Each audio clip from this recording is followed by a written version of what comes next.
Hello नमस्कार दोस्तों, आपके अपने चैनल स्टडी संग्राम पर स्वागत है। काफी इंपॉर्टेंट क्लास बीएड प्रवेश परीक्षा के लिए रोज सुबह 8 बजे होती है, शाम को हिंदी की क्लास होती है। सामान्य ज्ञान के महत्वपूर्ण प्रश्न 2020-22 में आपकी अहम भूमिका रहेगी और आपके बार बार पूछे गए प्रश्न हैं तो आपकी जीत होगी, हमारी जिद है। और आपको गवर्नमेंट कॉलेज लेना है या आपका लक्ष्य होना चाहिए। 16 मई की क्लास है, महत्वपूर्ण प्रश्न है। तो चलिए शुरू करते हैं सामान्य ज्ञान की इस क्लास को। काफी इंपॉर्टेंट क्लास होने वाली। चंडीगढ़ किन दो राज्यों की राजधानी है? बताइए, चंडीगढ़ किन दो राज्यों की राजधानी? अब आपको पता होगा पंजाब की राजधानी चंडीगढ़ सर है, हिमाचल प्रदेश की तो सर चंडीगढ़ नहीं होगी। पंजाब की राजधानी चंडीगढ़, उत्तर प्रदेश की राजधानी तो नहीं है सर। हिमाचल प्रदेश की राजधानी, हिमाचल प्रदेश की, उत्तर प्रदेश की, हिमाचल प्रदेश की भी नहीं, उत्तर प्रदेश की भी नहीं। तो आपको पता हो गया कि पंजाब की राजधानी सर चंडीगढ़ और हरियाणा की राजधानी चंडीगढ़ होती है। पंजाब की राजधानी भी चंडीगढ़ और हरियाणा की भी राजधानी चंडीगढ़ होती है। नेक्स्ट क्वेश्चन, रेडक्लिफ लाइन द्वारा कौन से देश भारत से अलग होते हैं? रेडक्लिफ लाइन द्वारा कौन से देश भारत द्वारा अलग होते हैं? अब चीन, अफगानिस्तान, पाकिस्तान या नेपाल। तो रेडक्लिफ की बात की जा रही है तो रेडक्लिफ भारत व पाकिस्तान के बीच होती है। मैकमोहन की बात की जाए तो भारत और चाइना के बीच होती है। डूरंड रेखा भारत व अफगानिस्तान के बीच हो जाती है। आपसे पूछा गया रेडक्लिफ रेखा तो भारत व पाकिस्तान के मध्य हो जाएगी। नेक्स्ट क्वेश्चन है कि भारत में गन्ने का सबसे बड़ा उत्पादक राज्य बताना है आपको। हरियाणा, तमिलनाडु, जम्मू कश्मीर या उत्तर प्रदेश। तो सबसे बड़ा उत्पादक राज्य कौन होता है आपको पता ही होगा, या जहां आप बीएड एंट्रेंस का एग्जाम उत्तर प्रदेश में आप हैं तो उत्तर प्रदेश आपका सबसे बड़ा गन्ने का उत्पादक हो जाएगा। नेक्स्ट क्वेश्चन आपकी स्क्रीन पर है, रिहंद घाटी परियोजना किस राज्य में है? यह आपको बताना है। बिहार में है, मध्य प्रदेश में है, उत्तर प्रदेश में है या राजस्थान में है? रिहंद परियोजना आपको बताना है। बताइए, तो बिहार के बारे में आप जान लीजिए कि बिहार क्या है। यहाँ राजस्थान यानी तो सब क्षेत्रफल की दृष्टि से सबसे बड़ा राज्य कौन सा होता है? राजस्थान होता है। मध्य प्रदेश में क्या होता है? सोयाबीन का उत्पादन होता है, सर्वाधिक सोयाबीन का उत्पादन होता है, इसलिए इसे क्या कहा जाता है? सोया प्रदेश के नाम से जाना जाता है। उत्तर प्रदेश क्या जनसंख्या की दृष्टि से सबसे बड़ा राज्य है। उत्तर प्रदेश में ही क्या है? रिहंद घाटी परियोजना हो जाएगी। नेक्स्ट क्वेश्चन है आपकी स्क्रीन पर, आपको बता रहा है गोमती नदी के तट पर कौन सा शहर स्थित है? नई दिल्ली, अमृतसर, चंडीगढ़ या लखनऊ। तो आपको पता ही होगा गोमती नदी के तट पर कौन सा शहर स्थित है, तो आपका लखनऊ बिल्कुल करेक्ट आंसर हो जाएगा। नेक्स्ट क्वेश्चन, इनमें से कौन सी नदी सिंधु की सहायक नदी नहीं है? आपको 8 नंबर का आंसर देना है तो क्या हो जाएगा सर? तो आपको बता दें झेलम जो होता है, रावी होता है और चेनाब होता है। यह क्या होते हैं? सिंधु की सहायक नदी होती है, जबकि यमुना जो है सिंधु की सहायक नदी नहीं है। झेलम, चेनाब, रावी, ब्याज, सतलज ये सभी क्या हैं? सिंधु की सहायक नदी होती है, यमुना नहीं होती। एक कौन सा ब्रिक्स देश नहीं है? ब्रिक्स देश आपको बताना है सर कौन सा नहीं है, बताइए। काफी इंपॉर्टेंट क्वेश्चन है। अब ब्रिक्स क्या है? बी से ब्राजील, आर से रसिया, आई से इंडिया, सी से चाइना और एस से साउथ अफ्रीका होता है। अब यहां से सर चाइना तो मिल गया, चाइना है, भारत भी है, ब्राजील भी है, पर सिंगापुर नहीं। या क्या है? यस से क्या है? क्या हो जाएगा? साउथ, दक्षिण, साउथ की बात की जा रही है, साउथ अफ्रीका हो जाएगा। साउथ अफ्रीका हो जाएगा आपका बिल्कुल करेक्ट आंसर। नेक्स्ट क्वेश्चन आपका जो है यहाँ पे आपका जो है सिंगापुर नहीं होगा और क्या होगा? साउथ अफ्रीका हो जाएगा। नेक्स्ट क्वेश्चन, भारत का उत्तरी मैदान द्वारा आच्छित होता है। उत्तरी मैदान क्या है? उत्तरी मैदान में क्या पाया जाता है? लाल मिट्टी या काली मिट्टी, लाल दानेदार मिट्टी या कछारी मिट्टी। 13 का आंसर आपको देना है। काम पे क्या पाया जाएगा? तो उत्तरी मैदान में सर कछारी मिट्टी पाई जाती है। भारत का उत्तरी मैदान में क्या पाई जाती है? कछारी मिट्टी पाई जाती है। कौन सा पहाड़ी दर्रा हिमाचल प्रदेश को लद्दाख से जोड़ता है? 14 का आंसर आपको देना है सर। तो कौन सा पहाड़ी दर्रा हिमाचल प्रदेश को लद्दाख से जोड़ता है? नाथुला दर्रा कहाँ है? सिक्किम में है। जोजिला दर्रा, या रोहतांग दर्रा हिमाचल प्रदेश में है।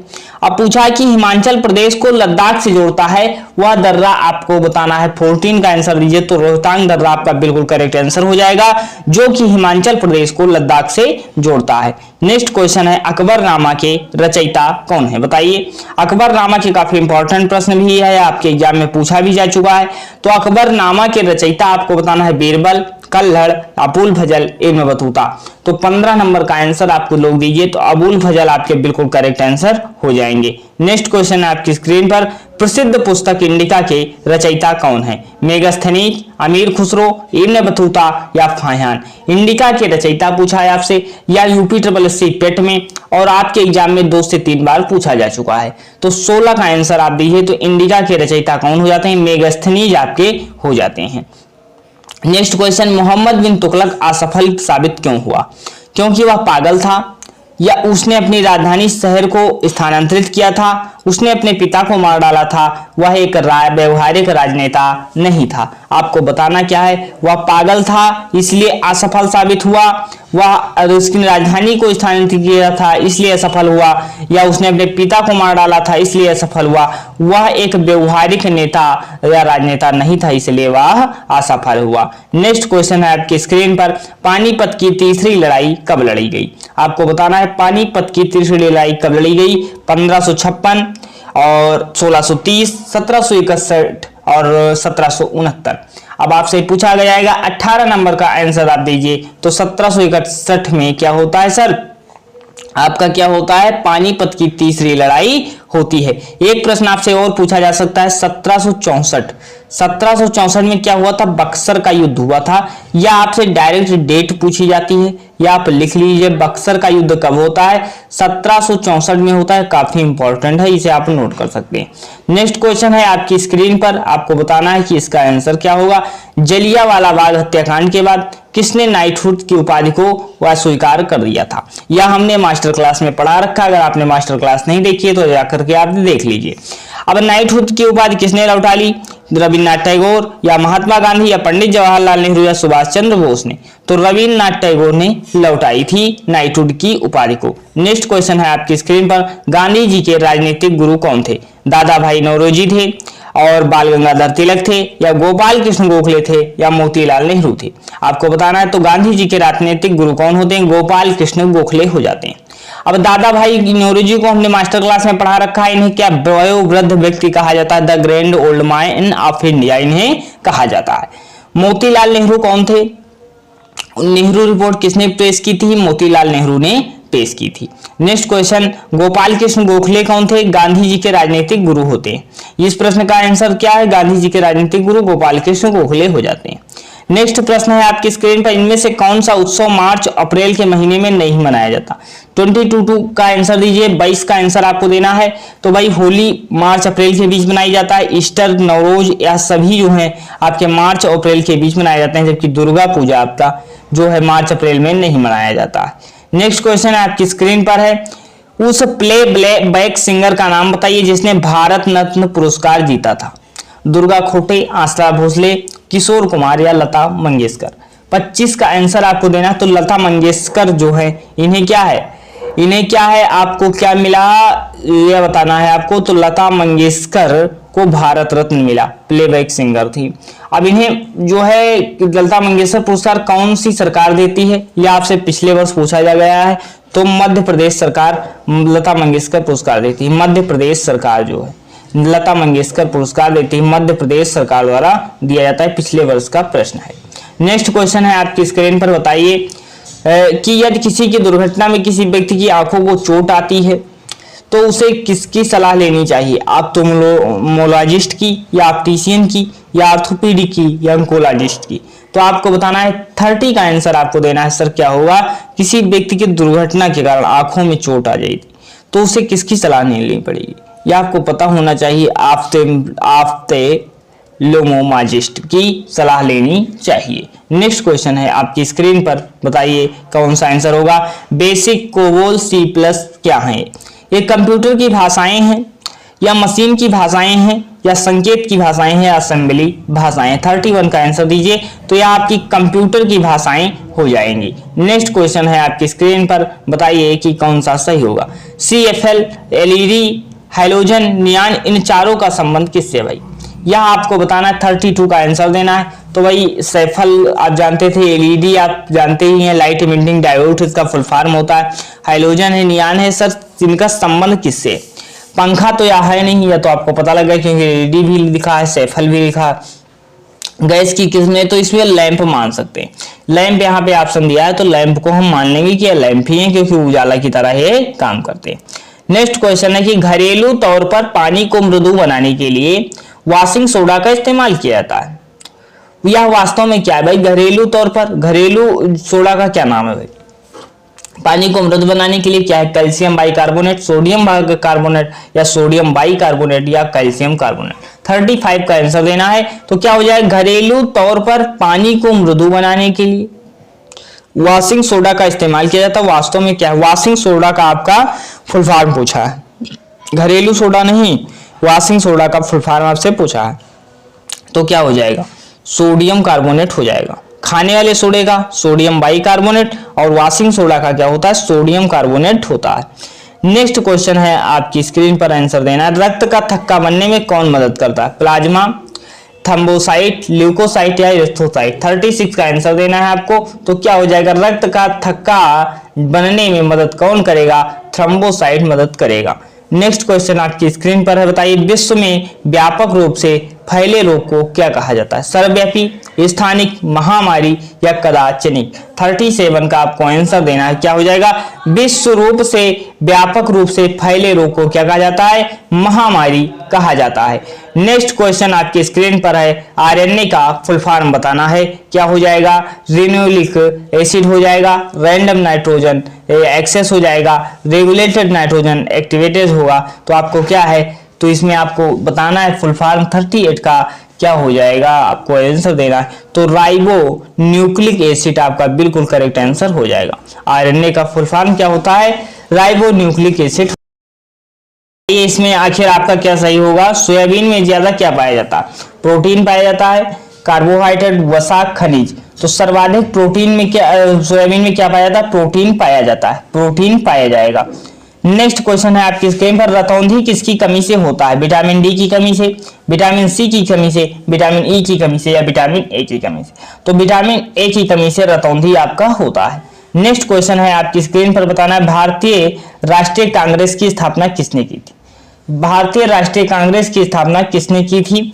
तो और यह जातीय नहीं राष्ट्रीय लिखा है। तो राष्ट्रीय कांग्रेस की स्थापना किसने की थी यह आपको बताएं। तो एओ ह्यूम ने की थी। 1885 में राष्ट्रीय कांग्रेस की स्थापना होती है।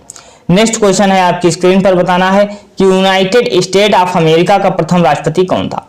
अमेरिका का प्रथम राष्ट्रपति कौन था यह पूछा गया। George Washington, Abraham Lincoln, JF Kennedy, Roosevelt. तो 43 का आंसर आपको देना कि कौन सा सही होगा। तो जॉर्ज वाशिंगटन आपके बिल्कुल करेक्ट आंसर हो जाएगा। नेक्स्ट क्वेश्चन आपकी स्क्रीन पर है, बताइए वाटरलू के युद्ध में कौन पराजित हुआ था? हिटलर, नेपोलियन, मुसोलिन, या बिस्मार्क। वाटरलू का युद्ध होता है, उसमें कौन पराजित हुआ था? नेपोलियन उसमें पराजित हुआ था। नेक्स्ट क्वेश्चन आपकी स्क्रीन पर है, यूएनओ का मुख्यालय कहाँ है? यह आपके 2021 में प्रश्न पूछा जा चुका है। यूएनओ का फुल फॉर्म क्या है? यूएनओ का फुल फॉर्म बताइए। यूनाइटेड नेशन ऑर्गेनाइजेशन होता है। अब यहाँ मुख्यालय पूछा है सर कहाँ पे हो जाएगा? तो यह मुख्यालय आपका न्यूयॉर्क में स्थित हो जाएगा। यह पिछले वर्ष का प्रश्न आपके एग्जाम में आ चुका है। नेक्स्ट क्वेश्चन आपकी स्क्रीन पर है, यूनाइटेड नेशन डे। भाई यूनाइटेड नेशन की स्थापना कब होती है? यूएनओ की स्थापना कब होती है? 24 अक्टूबर 1945 को होती है। नोट कर लीजिएगा, 24 अक्टूबर 1945 को होती है। 1945 को होती है। अब जब 24 अक्टूबर को होती है स्थापना, तो यूएनओ डे कब मनाया जाएगा या यूनाइटेड नेशन डे कब मनाया जाएगा? 24 अक्टूबर को ही मनाया जाएगा। यह आपको ज्ञात होना चाहिए। नेक्स्ट क्वेश्चन आपकी स्क्रीन पर है, आपको बताना है टेलीस्कोप का आविष्कार किसने किया था? गैलीलियो ने, एडिसन ने, या कॉपरनिकस ने, या न्यूटन ने। 47 का आंसर आपको देना है। तो कौन हो जाएंगे? टेलीस्कोप के आविष्कारक गैलीलियो हो जाएंगे। नेक्स्ट क्वेश्चन आपकी स्क्रीन पर है, बताइए राज्य विधानमंडल का निचला सदन कौन होता है? भाई राज्य का निचला सदन कौन होता है? केंद्र में पूछे तो क्या होता है, निचला सदन लोकसभा। राज्य विधानमंडल का निचला सदन राज्यसभा होगा, लोकसभा होगा, विधानसभा होगा या विधान परिषद होगा। तो विधानसभा आपका निचला सदन होता है और जबकि राज्य विधानमंडल का उच्च सदन विधान परिषद होता है। तो निचला सदन की बात की जा रही तो विधानसभा आपका बिल्कुल करेक्ट आंसर हो जाएगा। राज्यसभा सदस्य बनने के लिए न्यूनतम आयु क्या होनी चाहिए, 25 वर्ष, 30 वर्ष, 35 वर्ष, 40 वर्ष। राज्यसभा सदस्य बनने की आयु पूछी जा रही है, आपको आंसर देना है तो 30 वर्ष आपका बिल्कुल करेक्ट आंसर हो जाएगा। लोकसभा सदस्य बनने के लिए 25 वर्ष, राज्यसभा सदस्य बनने के लिए 30 वर्ष। किसी राज्य के मुख्यमंत्री को कौन नियुक्त करेगा, प्रधानमंत्री, राष्ट्रपति या राज्यपाल या भारत के मुख्य न्यायाधीश। तो आपको बताना है 51 का आंसर दीजिए। तो क्या है, मुख्यमंत्री की नियुक्ति कौन करता है, वह राज्यपाल करते हैं। नेक्स्ट प्रश्न आपकी स्क्रीन पर है, बताइए किसी राज्य के जवाबदेही के प्रति कौन उत्तरदायी है। किसी राज्य के राज्यपाल की जवाबदेही किसके प्रति होती है भाई, वह जवाबदेही किसके प्रति देगा, राज्य के मुख्यमंत्री के प्रति, भारत के राष्ट्रपति के प्रति, लोकसभा के प्रति या प्रधानमंत्री के प्रति।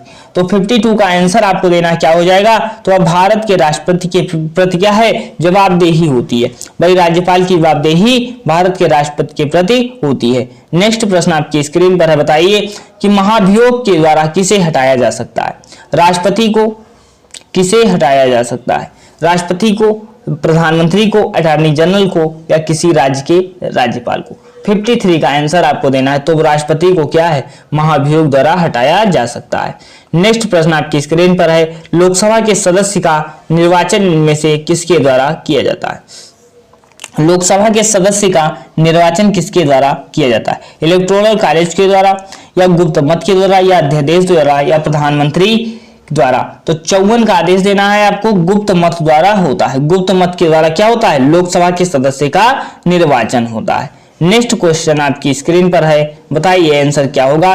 किसी व्यक्ति के मौलिक अधिकारों का जब उल्लंघन होता है तो वह किसके पास जा सकता है। भाई मौलिक अधिकारों का हनन हो गया आपके, तो आप भारत के राष्ट्रपति के पास जाएंगे या भारत के प्रधानमंत्री के पास या सर्वोच्च न्यायालय के पास या उपरोक्त सभी।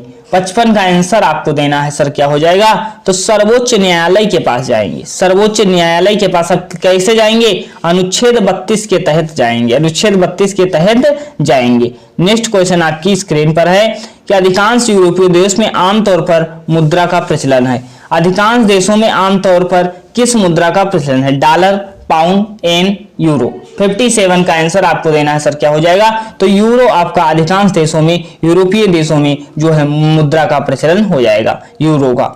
नेक्स्ट क्वेश्चन है, एक नदी पत्तन है, इनमें से कौन सा नदी पत्तन है, मुंबई, कोलकाता, कोच्चि या विशाखापत्तनम। 58 का आंसर आपको देना है, तो कोलकाता एक नदी पत्तन आपका बिल्कुल करेक्ट आंसर हो जाएगा। नेक्स्ट क्वेश्चन है, ओपेक का पूरा नाम क्या है, oil and petrol exporting company, oil producing and export country, oil production and export corporation, organisation of the petroleum exporting country. आपको ओपेक का फुल फॉर्म बताना है, काफी इंपॉर्टेंट आपके लिए फुल फॉर्म हो जाता है। तो ओपेक का फुल फॉर्म क्या होगा sir, organisation of the petroleum exporting country हो जाएगा। नेक्स्ट प्रश्न आपकी स्क्रीन पर है, किस पत्तन शहर को अरब सागर की रानी कहा जाता है। आपसे पूछा गया है, तो कांडला बंदरगाह को कहा जाए, कांडला बंदर कहाँ है, गुजरात में। कोच्चि को कहा जाएगा या मुंबई को या मर्मुगोवा को। किस पत्तन को अरब सागर की रानी कहा जाता है, बताइए। 60 का आंसर आपको देना है, तो कोच्चि आपका बिल्कुल करेक्ट आंसर हो जाएगा। नेक्स्ट प्रश्न आपकी स्क्रीन पर है, बंबई से स्वतंत्रता की कौन सी लड़ाई शुरू हुई थी। बंबई से स्वतंत्रता की लड़ाई कौन सी शुरू हुई, भारत छोड़ो आंदोलन, सविनय अवज्ञा आंदोलन, असहयोग आंदोलन या रोल एक्टेड। तो भारत छोड़ो आंदोलन ही शुरू हुआ था, 8 अगस्त 1942 को शुरू हुआ था, यह आप नोट कर सकते हैं। 8 अगस्त 1942 को मुंबई से शुरू होता है भारत छोड़ो आंदोलन, जिसमें भारत गांधी जी ने क्या दिया था, अंग्रेजों भारत छोड़ो का नारा दिया था। अब यहाँ पे क्या है, करो या मरो का नारा भी दिया था। गांधी जी ने क्या था, करो मरो का नारा दिया था, करो या मरो का नारा यहीं पर दिया था। 8 अगस्त 1942 को भारत छोड़ो आंदोलन शुरू होता है। भारत छोड़ो आंदोलन अगस्त में शुरू होता है, इसलिए इसे ये अगस्त क्रांति भी कहा जाता है। नेक्स्ट प्रश्न आपकी स्क्रीन पर है, आप बताइए कि बिजली के बल्ब का फिलामेंट बना होता है तांबा का, या एल्युमिनियम का या टंगस्टन का या मिश्र धातु का? 100 का आंसर दीजिए, आपका क्या हो जाएगा? टंगस्टन का बना होता है। भाई क्लास कैसी लगी जरूर बताइएगा। अंत तक जुड़े रहने के लिए धन्यवाद। या और अगर नए थे तो चैनल को सब्सक्राइब कर लीजिए। मिलते हैं नेक्स्ट वीडियो में। धन्यवाद।